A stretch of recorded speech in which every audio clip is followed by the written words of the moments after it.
coffee with the mayor. As the announcement just indicated, we do record this, and we'll make the recording available on our website for anybody that wants to go back and listen to that.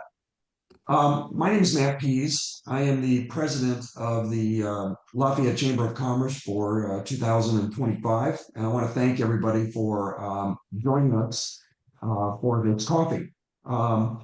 This is something that we introduced several years ago to allow people in our community, both business people and residents, to have a discussion with our elected officials. And it's a fairly informal, but respectful and easy format. So we're glad that all of you could join us. Just to give you an idea of the format for this, there'll be some opening comments by Rebecca, talk about what's on her mind and what she's seeing on the horizon. And then we'll open it up for Q&A. We've had some questions submitted ahead of time. We'll certainly get to those. And you can also submit them online in the chat box. And we will read those, and Rebecca will answer them. You can always raise your hand for those of you who know how to use Zoom, and I'll notice that, or Holly will help me notice that, and we'll get those answered. Sometimes if there's more detailed information, people may put things in the chat for websites and things like that. Holly's very good at that. Charisse, who works in Rebecca's office, also will do that. So just keep your eye on that chat box for additional information. And then finally, after we exhaust all the questions, I'll have Holly just kind of give you a brief rundown of what's going on with the chamber. As some of you heard us talking about, we just participated in the opening of the Cancer Center here in Lafayette that did the groundbreaking. And there'll be some other events coming up that Holly will talk about. So with that, I'd like to introduce our guest, who is not our mayor this time, although our mayor, Susan Campbell, is on the call today. We're pleased and honored to be joined by Assemblymember Rebecca Bauer-Kahan. She was first elected to our assembly district in 2018. And her district represents Alamo, Danville, Dublin, of course, Lafayette, Livermore, Moraga, Olinda, Pleasanton, San Ramon, and Walnut Creek.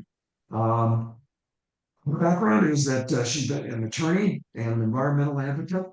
She's been a community volunteer. She's been a law professor. She is a mayor in Dana. And she's also a mom, which is probably the most important job, I suspect. And attorney, she specialized in ensuring that corporations complied with environmental laws and regulations and improved their environmental practices. She oversaw her law office's pro bono work and actually got it expanded to include civil rights, immigration, homelessness, and domestic violence. While she's been in the assembly, she's introduced and advocated for legislation that addresses some of the most pressing issues in our community. And a lot of those involve around environmental issues. She's championed several bills in California to make it a better place to live. It includes AB 624, 988, and 1666. So she's obviously quite active. And she's the chair of the Committee on Privacy and Community Protection in the California Assembly. He is a product of our Bay Area public schools. She graduated from the University of Pennsylvania and Georgetown University Law Center. Before the assembly, she taught appellate law and legal research and writing at Santa Clara University and Golden Gate University, and volunteers at her children's school. She currently resides in Orinda with her husband Darren, who's an accomplished musician apparently at the Roundup. And I'll see him there. Beg your pardon? They can all go see him anytime. There you go. There you go. I'm sure she'll highlight the dates of her husband's performances coming up. And they have 3 children. So with that, I'm going to turn it over to Rebecca for her opening comments. Rebecca, once again, thank you for joining us. We really appreciate it.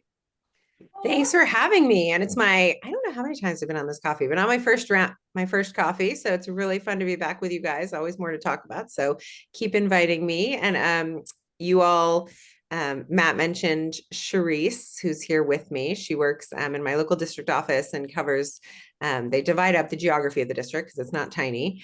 And she covers La Miranda. And so she is around when I'm in Sacramento 4 days a week to support the community and be a presence. So we are here if you need us. So I'm glad we're here to tell you that and answer any questions and just chat a little bit. But first, I want to thank you guys for inviting me, Matt, Holly, Sarah, everything you do, for those that don't know, I think Matt mentioned it. I'm actually in Orinda right now at home. You may hear my dog. I apologize. I'm an Orinda resident, so I take advantage of the all that you do in Lafayette. I'm often pushing Orinda because I'm definitely dining and shopping in Lafayette more than I'm shopping in my own hometown because you guys are doing a very good job. So we need to do better in Orinda. Sales taxes. Exactly. And I remember early in the pandemic, those grocery store taxes were key to your staying afloat. So you made some smart moves over the years. So it's good to be with you. I am in, as Matt mentioned, I came in 2018. So this is year 7. God, time flies. My kids have grown taller than me in that time. And, it's been quite the roller coaster. And we are definitely on part of the choppiest part of that roller coaster right now. So we can talk a little bit about where the state is. I know it's the fiscal realities of what's going on we're going to feel it. It's real and it's coming. So something that we should talk about. You heard that I chair the Privacy and Consumer Protection Committee. So that is our committee that oversees all of our consumer protection laws, which are, to be honest, some of my favorites. They're the bread and butter bills that we do to protect consumers from the way they're getting screwed, which especially right now with the cost of living is so, so important. So some of that you've probably may have noticed in your interactions with the world is so all-in pricing. So now when you go to Airbnb, you'll notice, I just saw it for the first time the other day, you get the actual price of what you're paying for. Those kind of things that just make shopping and spending easier and less frustrating. I'm doing a bill this year because I had a really negative experience on DoorDash where I didn't get what I ordered and I couldn't get my money back. I was like, wait, if you don't give me what I bought, don't I get my money back? And they would only give me a credit. And I decided that for consumers that are living paycheck to paycheck, that is unacceptable. If you don't get what you want, you should get your money back in the form of payment that you used. And so we are doing those kind of bills, which I think are fun and people really do appreciate the ways that we make their lives a little easier. And then we oversee all tech policies. So that's obviously the much more controversial piece of what we do. So the 2 main focuses of the committee there are protecting our kids online. So a lot of the social media work we're doing around the way it's impacting our youth is done in that committee. And that's some of the focus I have. So you heard I'm a mom. My kids are 10, 13, and 15. So I'm living the parent's dream right now. Thank you for your exact timing. I dropped my kids off at the bus at 7:40. So this was perfect timing. And, so really making sure that we do better, to be frank, in how our kids are being protected online.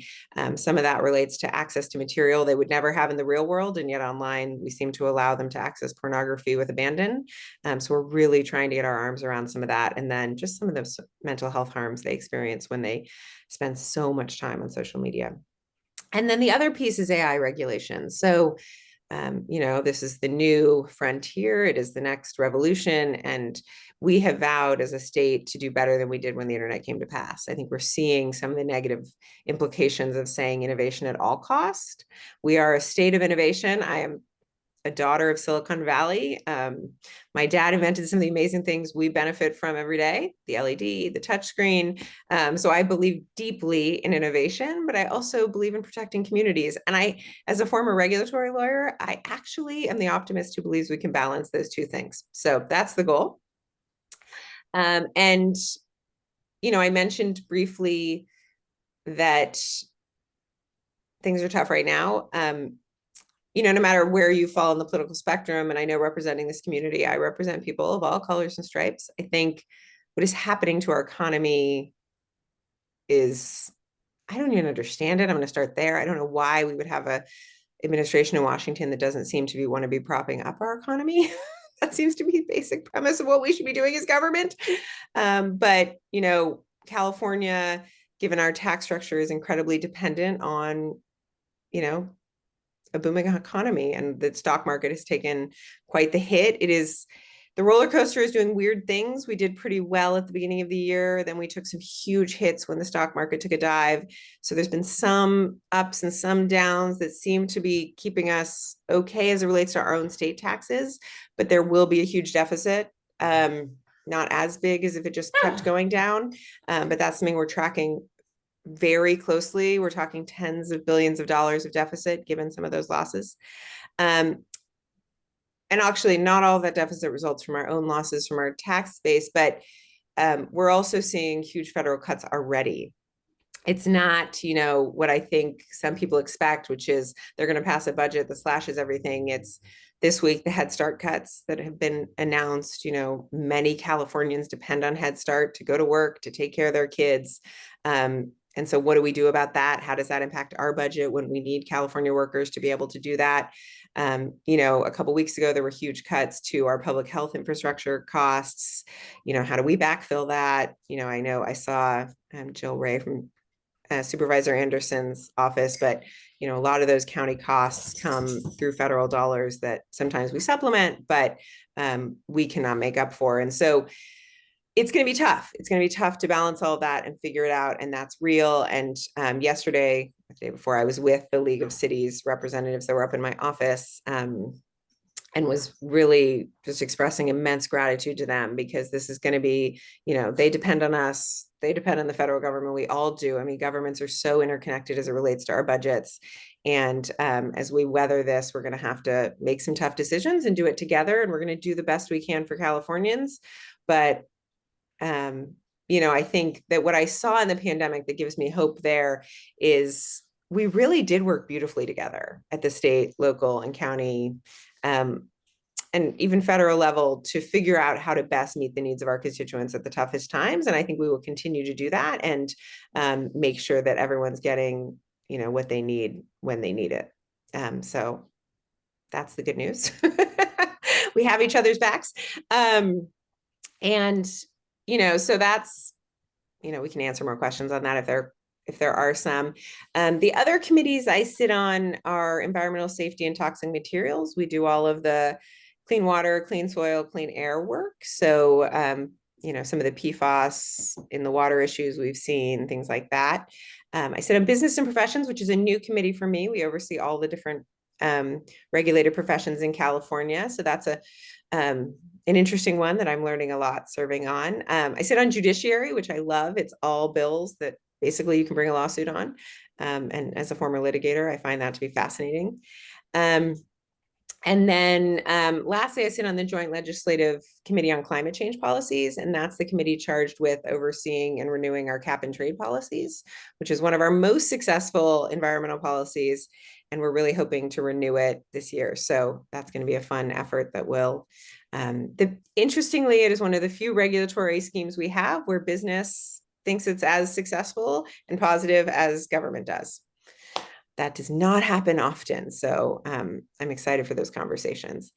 Some of the bills we're working on, which actually touch on the questions that we got today, which is a good sign. I always think when I'm working on the things you're asking about, I'm going in the right direction. So one of the first ones relates to the insurance crisis. I'm probably not the only one on this call who lost their homeowners insurance. I'm, like some of you, perhaps, on the FAIR plan.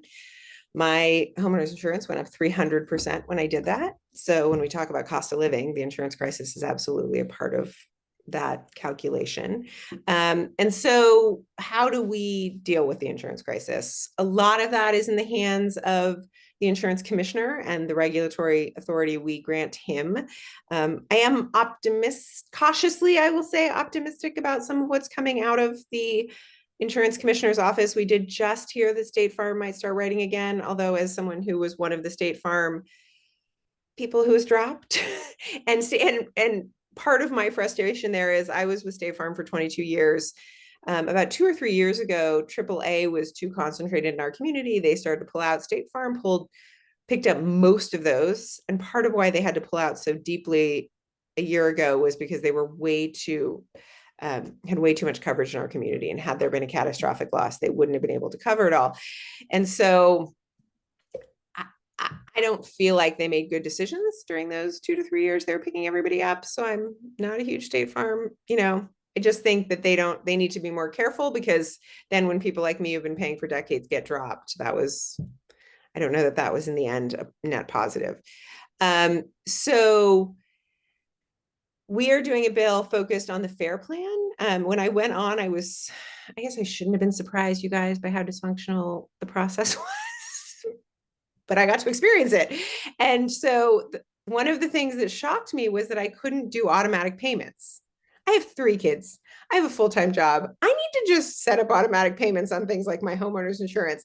And when I found out I couldn't do that, I called them and I said, why can't I do this? And they said, oh, because we don't want make it easy for people to stay on the FAIR plan. I was so shocked by that answer. I don't want to be on the FAIR plan. My insurance went up 300%, but if I'm going to be on it, it better work for me.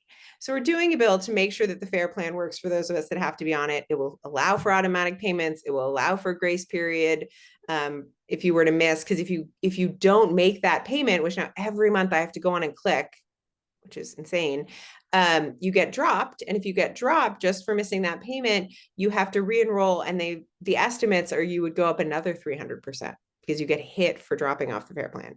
We're stopping that.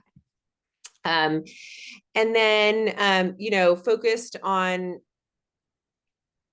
wildfire always, and some of that is through the budget. And the good news on the fiscal on wildfires, we did pass the climate bond, and there are significant dollars in the climate bond for wildfire prevention. And so we're working on where those dollars go and making sure that we're shifting those dollars. Actually, if you look at where historically our wildfire prevention dollars have gone, we have actually not done bad for urban centers. We have gotten a lot of money for our wild and urban interface work and our fuel breaks, but most of those dollars go to rural California and not to areas like ours.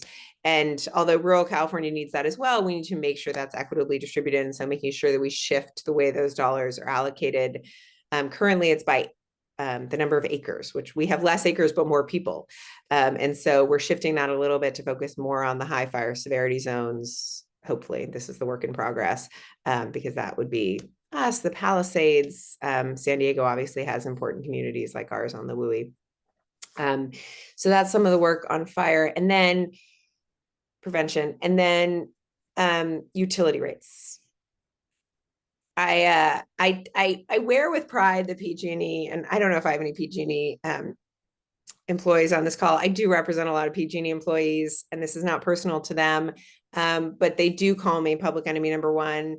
And I say that I want to be their partner in making sure we provide safe, reliable energy at a cost that my constituents can actually afford, because currently they have just really started to focus on maximizing profits at the expense of ratepayers. And the problem is they're a monopoly. And so we've set up this system where the PUC is supposed to check them and make sure they're not gouging ratepayers to, enrich their shareholders, because of, look, I'm a former corporate attorney. Their job is to enrich their shareholders. The job of the PUC is to check that. And the PUC is failing. And so we are doing a bill to reform the judicial review process for PUC decisions. Because as a former litigator, I know that many judges made better decisions because they were afraid to be overturned on appeal. That is a powerful tool, even if you don't have to use it. And the PUC is one of the few agencies for which judicial review is very, very hard. And so we're going to make it easier. We have to make sure that if the PUC is making these decisions, that there is a second check on that. 6 rate hikes in 1 year is not okay. And then they just went back. I don't know if you guys saw this newspaper, and they asked for another rate hike. And the only basis for this rate hike is their shareholders need more money. As I said, at least they're saying the quiet part out loud now, that that's what these rate hikes are about. It's not about their inability to operate. But we need to just make a change, because this is unacceptable. So that's a little bit about what I'm working on. As I mentioned, doing obviously some bills in the privacy space, making sure that we're doing the best we can with kids online, following the Surgeon General's guidance about putting warnings on social media for people who use it for more than 3 hours, which is really where the studies start to show those mental health impacts take effect, to ensure that we're educating those individuals, and other important stuff in that space. I introduced you to Charisse. We are here in the district. I'm here 1 day a week. I'm in Sacramento Monday through Thursday, but I get to be here on Fridays. But they are here every day. We want to be of service if we can. So make sure to reach out to us. We have an event coming up, so we're plugging it. As many or some may know, I did a bill last year on microplastics. It's a really important environmental issue, both the way it's affecting our environment, but more importantly, how it's affecting our body. The research coming out on those plastics in our body and the negative health impacts is real. And that bill was vetoed, which I'm not happy about, because it was a good government bill. One of the things that I realized as I started to work on this microplastics issue is that we had literally 8 different agencies with this much authority over how to fix the microplastics crisis, which never works. And so this bill would have brought those agencies together to figure out how are we going to really consolidate power one agency to solve the problem. And the agencies were on board. They agreed that was actually the biggest problem with microplastics. We didn't need more regulation. We needed more functioning government, but it was vetoed. So we're hosting the event and about microplastics. It's a screening of a movie called We're All Plastic People Now. And it's April 30th, 6 to 8 in Dublin. So it is on the other side of the district, but it'll be interesting if anybody wants to drive over and join us. But I want to turn it over to questions so we make sure we have answers. Okay, thank you, Rebecca. Yeah, by the way, in the chat, Charisse just put the details about the microplastic event on there. So if you want more details, you can check there. We're on the Q&A portion of this. And as I mentioned, I'm going to go over a couple of questions that were submitted ahead of time. But if you've got other questions that you'd like to ask the assembly person, you can certainly put them in the chat or raise your hand and I will get to you as quickly as possible. Rebecca, one of the questions that was submitted ahead of time was really around housing. The city of Lafayette finally got its housing plan certified several weeks ago through valiant efforts, a lot of different people trying to get this thing done. It was a very long, arduous process, and we finally got it done. But then we found that the state Senate is considering a bill called FB 79, which is, I believe, sponsored by Senator Scott Wiener. And it has to do with increasing the amount of control that the Housing Commission have over making zoning decisions for a local city like the city of Lafayette. And I wonder if you've had a chance to see much in that bill and if you've got an opinion about that. And where do you stand in terms of this issue of local control versus state control on housing? Yeah, I know that. So Senator Wiener had 2 big housing bills. One died last week in the Senate. And Susan, was this the one that died?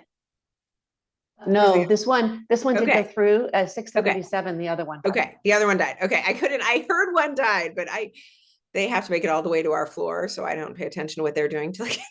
So I was like, oh, which one died? But the 79 almost died. Okay, yeah, I heard it was a rough committee hearing. I was in my own hearings, but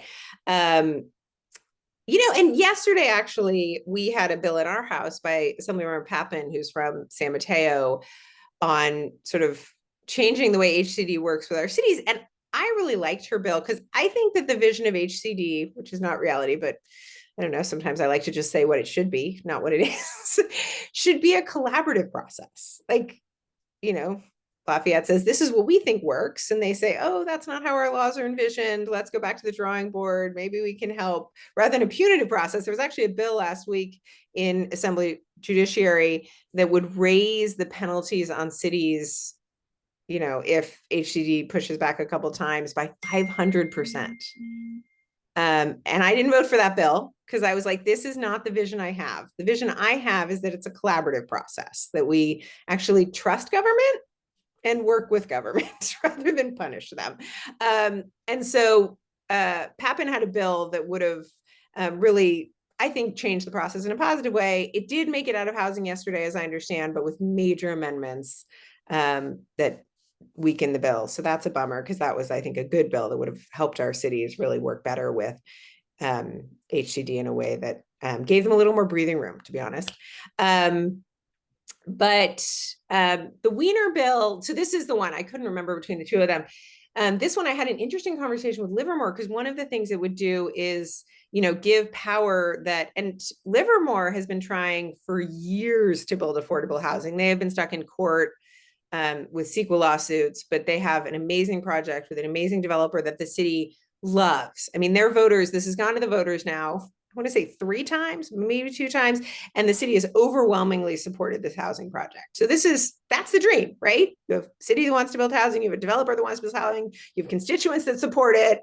Great. And yet they're in court. So that's, something that we should talk about. But they have done a city plan that involves real transit changes. They want to build a train that brings people over from Stockton to the BART platform, Valley Link. They need some of the BART land to do Valley Link, and that is in their plan. This would actually take that away from them, such that we wouldn't be able to build that train as we have been moving forward with. And so there are real city decisions that are made that are long-term decisions. I mean, Valley Link, was designed years ago. It's still in the design process, but we're getting to the point where it could be shovel ready. And then to say that they're going to go make land decisions they don't understand about something that the city has been working on for 5 to 10 years. I mean, that's the problem, I believe, with taking away local control. And again, this is a city that is trying to build housing. There are other issues with succeeding that have nothing to do with the city, to be clear. And so, I think that's the point to me is we need to build more housing. We need to make sure that we can house people, period. I think that's a full stop statement, but we need to make sure we're doing it in a way that works with all of our needs. And, so there it's a transit issue. Here, the issue that I've always been concerned about as it relates to taking away local control is the fire issue. I live in Sleepy Hollow, which my fire chief always tells me is the worst place to live if a wildfire starts. Same is true of Happy Valley for you guys. And so we wouldn't put the dense housing at the end of Happy Valley Road. Like, that is not a safe thing to do. And we know that. Do the people in Sacramento know that when they look at a map? No, they don't understand the difference between that and Burton Valley and the way the winds flow and all of that. Not that you would want to put it in Burton Valley either. You guys have been doing great work to put it downtown. Your downtown, I've lived here a little over a decade, has transformed. Again, it's resulting in people like me spending a lot more money in Lafayette. And so, I do think that your ability to do that and decide where is what matters. And so, that's how I've voted, and that's how I'll continue to vote. And I did raise, there is a bill that is moving that is a housing bill that would really solve the problems that Livermore has been seeing with these just egregious lawsuits, to be honest with you. It is the same plaintiff that has brought now, I think, her 3rd CEQA lawsuit on, again, a housing project that everybody supports. And that's where I think we have a real problem, to be honest with you. CEQA is important. I've always supported CEQA, but it's got to become reasonable how it's used. Thank you. We had a question come in from David Clark just a little while ago. David's on the call, but I'll read the question to you. There is a DOGE like legislation occurring in other states. Is there any way that you can push back on that, maybe via the National Conference of State Legislatures, for example? Any other thought about those types of efforts and kind of how California thinks about it? Yeah, so I have to be honest on this one, which is, so I think you heard my bio. You all know that I never worked in the public sector before I took this job. So this was my first foray into government. And I don't disagree that we are incredibly inefficient. I think I could give you example after example at the state level of where we have failed Californians. The EDD crisis during the pandemic, where people needed their own unemployment insurance and we could not get it for them. And we had people calling my office who we had no way to reset passwords online. People couldn't even get into our government systems because we couldn't allow them to reset a password they forgot. That is a failure of government. And it's just one example. The Real ID deadline is coming up, and Therese and I are waiting for all the calls on people's issues with the DMV. And I think it is that is allowing Washington to do what is happening right now, is that government needs to work better for people. And so I don't know that in concept, I think a real focus on government efficiency and government success in the way the private sector does, by the way. You know, you look, when you have a product person, they are looking at how does our system work for people? Is it successful? Is it meeting their needs? We should be doing the same thing. And so I think that in concept, Democrats and California should be doing that and making government work so people believe in government. So actually, and I think Governor Newsom has talked about this, like, how do we think about this? People want government to work for them and they deserve it to work for them. Now, what is happening in Washington is a total failure. It is, you know, I mean, when USAID was cut and they were saying it was just, you know, and I believe deeply in foreign aid and a lot of what was happening there, but nobody was talking about the corn that was sitting on the farms in the Midwest, that's how we were buying the food that these farmers were growing and keeping our farms alive in America, which, by the way, is a national security issue. We have to grow food domestically so that nobody can control Americans with our food supply. And so government is so interconnected. And it was a failure that people didn't understand that. The part of what USAID does is support a national infrastructure for food that keeps you safe and keeps you fed. And that is, and so they slash and burned it. And it is hurting real people. You know, and example after example of the way that government has been slashed that is going to hurt, you know, I mean, this Head Start announcement that came this week is how people can believe that government supporting children to get what they need is not a positive thing is mind-boggling to me. But I think it's because we haven't shown them how government works and how it supports them. You know, I often tell my constituents, you know, the people who affect you the most are, you know, the mayor of Lafayette. You don't think about all the ways that you stop at that stop sign and your kid gets to school safely because they made good decisions about how to keep you safe every single day, that I didn't pop a tire on my way to work because the roads were maintained. I mean, government supports us in ways nobody thinks about that make our life function every single day. We need to do better to get people to understand that and to make it work from the bottom to the top so that people get it and don't slash it. So I don't know that when you say DOGE across the country that it means the same thing everywhere. And we need to be careful about that because I think people have a right to want us to reform government. But we should do it in smart ways. You know, nobody would come into a company and do what the federal government is doing right now. You know, I heard that Yosemite, right after all the slashes came to the parks, they fired the one guy who had all the keys. Nobody could get in anywhere because they fired the guy with the keys. Like, again, no company's going to do that. I mean, they were making decisions where they had to bring people back because they had nobody who knew the passwords. Like, you would make, if you wanted to make government more efficient, you make smart decisions. Where do we have too much waste? Where can we make cuts? How can we take those jobs and put them somewhere that will serve people better? You know, I think that there are ways to do what is being asked of us that will not hurt people, but help people. And then how do we take those jobs? Because, by the way, the fact that we employ people as a government is a positive thing. How do we take those jobs and put them places that will better serve people?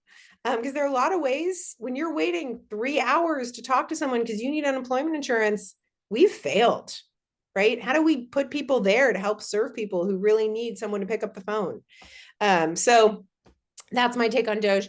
Do I think we can push back? I think right now we're at such a politically polarized moment that I think the red states will do what the red states are going to do. And there's nothing that we can do to change that.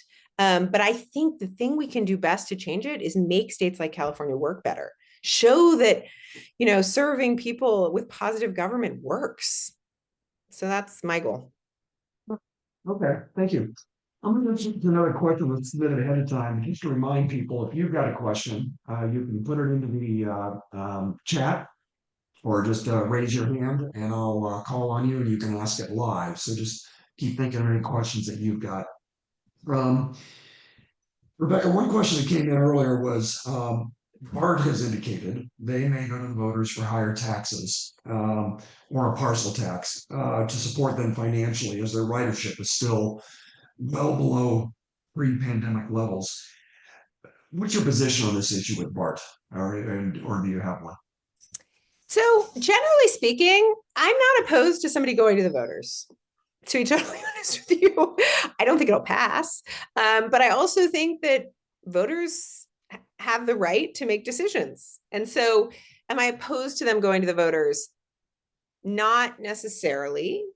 And, I'm a voter and who knows if I'll vote for it. But what I would be incredibly opposed to is them going to the voters with something that is unfair.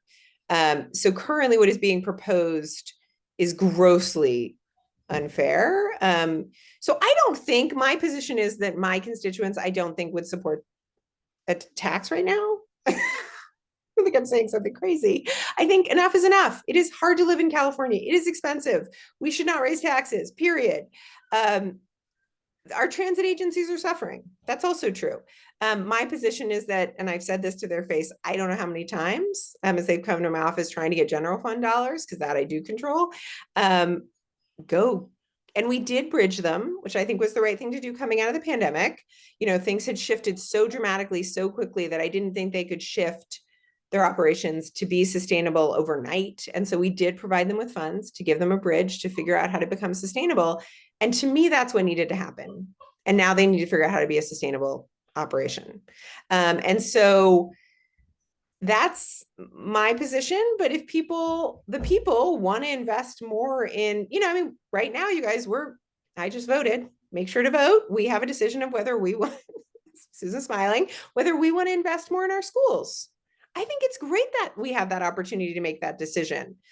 That I'm voting for. And I do think our community will pass that, but I don't know how the outcome of that will be. But do I think that it was a good decision to give voters the right to make that decision? Yeah, I really do. And that I've endorsed and I'm supporting because I think our school district needs those dollars. Again, I don't think we should raise our taxes right now. And so when I said it was grossly unfair, so when you think about the counties that BART serves, it's San Francisco, Alameda, Contra Costa, and San Mateo, and soon it will be Santa Clara. Santa Clara has a weird funding mechanism where they basically are paying BART back for all the money, so they fund a little differently. San Mateo is currently trying to get out of the measure. So as proposed right now, the measure would just be Alameda, Contra Costa, and San Francisco paying for all of it, and I guess subsidizing San Mateo. I have said that there is no way I will, I don't single-handedly decide this, but I will do everything in my power to kill that bill. That's what I've said, because that is grossly unfair. If we agree to pay a tax, it should return to our community. I believe that any fee or tax we pay should do two things. It should be protected from being spent on anything besides the thing we agree it should be spent on. So you can't go raid the fund. And that we should see a return on that investment. And we should see it in the communities that are paying it. And this, as proposed, is not that. And so that I will not even allow to go to the voters, because I think it is so hard for voters to understand something like that, that I don't know that they would even be able to accurately vote on that. But if it were to be fair, would I vote to put it on the ballot? I don't know the answer to that, because I'm kind of against it in concept, but I'm also a believer that voters should get a choice. So I'm torn on whether I should give you that choice. If you have input, I'd be curious to take it. Yeah. Very good. I see, Susan, you got your hand up. You've got a question.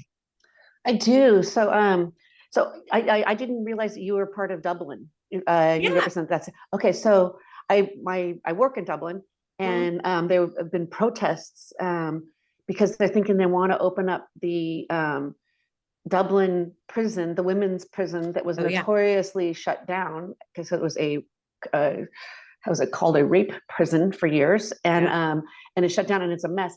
The feds are trying to open it up as an ICE detention facility, and that is, I don't know about you, but the whole immigration ICE thing right now is one of the scariest things that I think we all should be terrified of, because no one is safe at this point. And if they're going to open up that facility, is there anything we can do to push back on that? Because it's a mess. I mean, it was a horrible facility to begin with, and then to put a bunch of immigrants there just seems like, wow, that is so counter what we believe here in California. Yeah, so we have called Congressman Tassoni's office. That is used to be Congressman Swalwell's district. So we called him first, but it turned out during redistricting, Congressman DeSaulnier.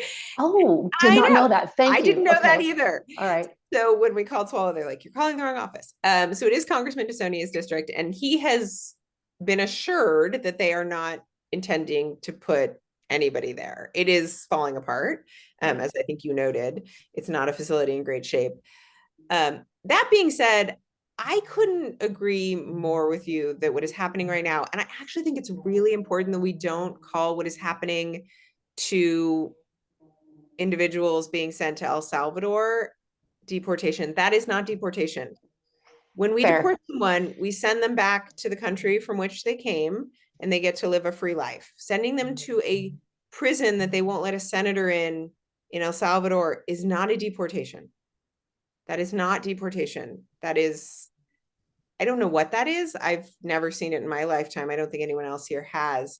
But that is incredibly scary. And I will say, this has been that is one of the things that has most triggered me as the granddaughter of Holocaust survivors who was told, my great grandfather was a Dachau. He was trained across borders to a camp.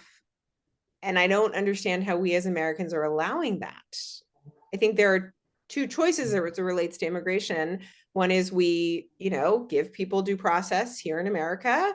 And yes, they're detained during that process, and they have access to a lawyer if they so choose, and they have access to a judge. And then we make a determination whether they are here legally or not. And if they are not, we deport them, and deporting them means sending them back to the country from which they came, where they live a free life. That's it. That's, as I understand it, the way the immigration system is supposed to work. And so this thing that is happening right now, I think, should be really, really frightening to all of us, because it is not what I believe American values are of due process. And we have an immigration system, and I'm a believer in the rule of law, but this isn't that. Right. It's so far beyond anything America's ever done. It's just, and yeah. Thank you. I will be honest with you, Susan, though, that I am, I notoriously took a position on years ago when there was a deportation during Trump 1. They were, detention. They were detaining people in the Contra Costa system. Actually, ICE was. And as a former, I ran, as you heard in my bio, I used to run my firm's pro bono program in San Francisco. And I can tell you that if you are at San Quentin or you are held in an immigration facility in the Bay Area, you will get access to a pro bono attorney. There are so many pro bono resources here in the Bay Area. The minute you go even as far as the Central Valley, your access to counsel diminishes significantly because lawyers are busy, they don't have time. And so I took the position that those people were not going to be released if we didn't detain them here in the Bay Area. They were going to be further from their families and further from counsel. And I was not actually convinced that that was a net positive. And so the facility you're mentioning, I don't think is in a shape where it could, but I also believe that we need to think deeply about what happens if we close these facilities in our own communities to the individuals. It isn't as if they're going to be allowed to be free. And I think that that is something we need to wrestle with. Thank you. Thank you. I got a question come online. And Rebecca, when you're talking to small business owners, what are they expressing relative to some of the uncertainty and the volatility with markets and tariffs and the global economy? And what are they doing to try to survive? And what role do you think in the state of California the government can do something to help with this uncertainty and this turmoil that we're seeing? Yeah, it is so hard. And we're all living with it. And I think that what is hardest is the unknown. How do you prepare for the unknown? Every day he likes tariffs. He doesn't like tariffs. Are we going to have tariffs? Where are the tariffs going to be from? How much? I don't think we have any sense of where we're going, which, that's what we're seeing the markets respond to, is this insane roller coaster we're on. And so I just cannot imagine trying to be a business owner and navigating this right now because, business cycles are long. You have to prepare. You can't just change every day your business plan. And so, I did, as I was mentioning when we got on, and I was saying to Susan that I ran into her at one of my favorite local small businesses here and was chatting with that business owner, that was when I went in, and I just went in, to shop and see her. When I was checking out, I said to her, what could we do better? What do you need from us? And I think that's my job, is to listen. And I'm not always the one who can do the thing. She's an Orinda business owner, and she was saying, how do we get the city to create more foot traffic? They have a real foot traffic problem because she's on the side of Orinda where we have a ton of vacant lots. So talk about the need to really develop those lots to support small business and get her more people walking around town. That's a long-term solution. And so what do we do in the short term? And, so I did have a chance to reach out to the mayor and say, what can we do? Can we do, and I'm willing and happy and always here to support these events. Can we, co-brand an event that's, a first Thursday in Orinda, or, how do we get people out and about? We already have food trucks in Orinda. Can we use that to drive more foot traffic to these other small businesses, which I know has driven up some business in the restaurants, but she's a shop, right? So can we help the shop? So I think, listening and trying to do what we can in a moment that is incredibly uncertain, and the state has very little power over, and we don't have the budget to say, oh, we'll make it right for all of you. That would be me lying to you, to be honest. We're taking budget hits too from the federal government. So, we have to be creative and support one another. And I hear from constituent after constituent, I have hope because I'm here in California. And I say to them, I have hope because you're saying that to me, because it's going to take all of us sticking together and supporting each other to get through this period, I think. Very But good. I will end that with the same invitation to any of the Lafayette small businesses, or the Lafayette Chamber. We are here to support, to co-brand, to advertise, to, we want to support our small businesses. We know they are the largest employer in California is our small businesses. They also make our communities the amazing places they are. And so to the extent that you have things that we can do for you, please, please be in touch. Yeah, Therese just put in the chat window some ways that you can share ideas and contact Rebecca's office, see both what's going on as well as giving her feedback. We're approaching the top of the hour, but I wanted to make sure that we asked if there are any questions that anybody that you got online that are that's with us right now. Either raise your hand, or you can just kind of wave at me and unmute. Erling, are you is that an indication you're muted?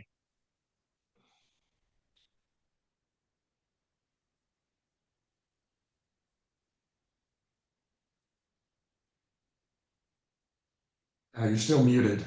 Holly, are you able to unmute him remotely?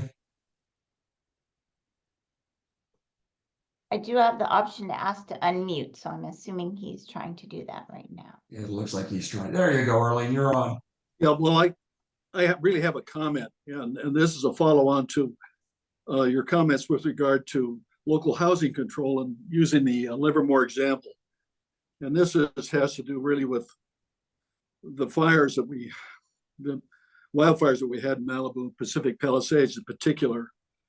And I think they're quite different in one respect than the fires, the Oakland Hills fires, the Santa Rosa fires, the Paradise fire, and even the perhaps the San Bruno natural gas fire.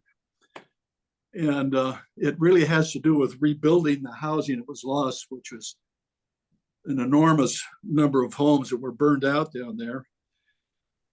And I think there's an epic political battle that's being set up, and that is the battle between the housing rules that the state has and the ability for people to rebuild, and the rules that with regard to, that have been we've worked on with CEQA, the California Coastal Commission, as well as the local building controls, are in some instances are excessive, especially along the coast. Mm-hmm. And I hope that when these issues come before you, and I'm sure that they will, because it will be epic, because people in those areas, specifically Pacific Palisades and and Malibu, have some political clout at the state and at local level, that you can listen and sort of smooth out some of these things, some of the overburdensome rules that CEQA and that the California Coastal Commission have, particularly when it comes to rebuilding. Yeah. I think that's very important. And that's my comment. Yeah, no, thank you. And we actually took early action in just after the fires, a couple weeks after the fires. We fronted the FEMA money that they'll be getting, which, by the way, the good news, one of the good budget news is that it's working. We are getting reimbursed by FEMA, but FEMA takes time. So the state, we have good reserves. So we were able to front Los Angeles the money that now is coming in through FEMA, which was good news because we wanted to get the cleanup started. Cleanup is very expensive, as I'm sure you can imagine. And that is well underway. And that was done with state dollars that will come back to us. And in that budget action, we also did both funds to help LA basically get their permit office up to where it needs to be in order to move many more permits than they've ever had to move. I mean, that's just the reality of being a city of that size. They've got natural, permits that were always going to come in, and then all of these rebuilding permits they're going to have to process, and did do some streamlining already in that to make sure that we can get building underway. I'll be honest, some of my local control folks in my cities did write me about that bill. It was targeted to the rebuilding in Los Angeles. And I said, first and foremost, we have to take care of these affected communities. I have a friend from Lafayette who had moved to the Palisades just 6 months ago, whose home is did not fully burn down, but has to be completely rehabbed. As you can imagine, even the homes that survived are toxic and need a lot of work. And here's a mom who's out of her home and her kids' school burned down, and first and foremost, we need to help that community rebuild. I think that's just the focus we have to have, and we can do that in a way that is smart. And but that is what is coming first right now, is those affected communities. So I appreciate that comment. Just a follow-on comment. I think there's an opportunity to streamline some of these rules and regulations that we have, maybe, and reduce their impacts so that even in Orinda and in Lafayette, we can build multiple units that fit within our neighborhood, but are buildable and doable and will pencil. Right now, the rules make it very difficult for this stuff to pencil, as you know. Yep. No, I'm amazed that this Eden housing project in Livermore, that has been, it's been being litigated since I took this office, that Eden hasn't quit. I keep waiting for Eden Housing to quit. But the beauty is that Eden has seen that everybody, the city council, the constituents, everybody supports the project. And so they've stuck with it. But to your point about penciling, is when we allow these things to go on for 5+ years, it's hard to even make it work. And so, that is a situation that is so egregious. And I think, so Assemblymember Wicks has a bill focused on CEQA for infill housing. And infill really is sort of those in the corridor, places that have already been built. We're not talking, our wildland, and just on CEQA. And I actually think that's something that, I asked League of Cities members that were in the other day, I said, I think that's something based on what I've seen in Livermore, I think needs to happen, and ask for their feedback on it. So. Well, you'll get that opportunity. Yeah, well, I appreciate you. We're like, not everyone says what you just said in my district. Well, it'll affect us. Whatever happens down there is going to. It's true. It'll affect your district. It always does. Thank you, Erlen. We've just got a few minutes left at the top of the hour. I want to be respectful of Rebecca's time. Rebecca, any closing comment before I turn it over to Holly? Yeah, I'll just say thank you to you guys. I'm raising my family here in La Miranda, and it's a choice we made. It's funny, I didn't really know La Miranda very well. My husband went to Cal, and when we started to just talk about where we wanted to raise our family, he said, everyone I went to Berkeley with from Orinda and Lafayette and Moraga was so kind. Let's look at moving out there. That was literally what made us look at La Miranda. And we ended up settling in Orinda and raising our kids here. And it is such an amazing place to live. And that is because of the community. And it is because of all of you and the work you put into this community. Communities don't happen on their own. And so, both as the assembly member who cares deeply about all of my constituents, but also someone who lives here and benefits from it every day. Thank you. Thank you to all of our community leaders, to the chamber, to everybody who, puts the work in every day to make this community thrive and, function as beautifully as it does so that I can enjoy it. Good. Well, thank you. We really appreciate you taking the time. Holly has posted in the chat a link to our website, and that's got all of our events coming up, whether it's openings of new stores, gatherings of community, different interest groups, with nonprofit groups that get together. We have women professional group getting together. So that's all on our website. And then our next coffee is going to be May 30th at 8 o'clock. And our mayor, Susan Candell, will be back with us. And we're certainly looking forward to that. Molly, anything you want to add before we close? We have a lot of events coming up, and we'll certainly add the Assembly members April 30th event on microplastics as well. But this weekend is Earth Day. Our local La Miranda Wine Appellation has an anniversary celebration. This week we have Contra Costa Shark Tank. Next Saturday is Community Day. Upcoming in May is Concert at the Res and the Artisan Walk. Taste of Lafayette, so many great events. So yes, please check out the link to our community calendar. And man, I know we're really short on time, but David was trying to get us. Yeah, I saw David's hand up. David, you got a quick question? Yeah, well, it's a very quick comment. I just want to say thank you, Rebecca, for your last comment about participation. There's an article in the most recent New Yorker by David Brooke about frustration across the country. What can you do? And that kind of thing. And one of the things he says is that the way things like that will change is there's a list, but one of the things is participation in the local community and sharing your views with others. He says that can be cathartic and it ripples up. And if everybody's doing that, then it can be an engine for change. But anyway, thank you for your comments about local participation. I think that's really important. Thanks, David. That was a great way to end it. So with that, everybody, thank you for your time. We appreciate it. And Rebecca, once again, thank you for your time. And we really appreciate you taking the time to join us. So take care. Thank you. Thank you, everyone. Yeah. Thank you.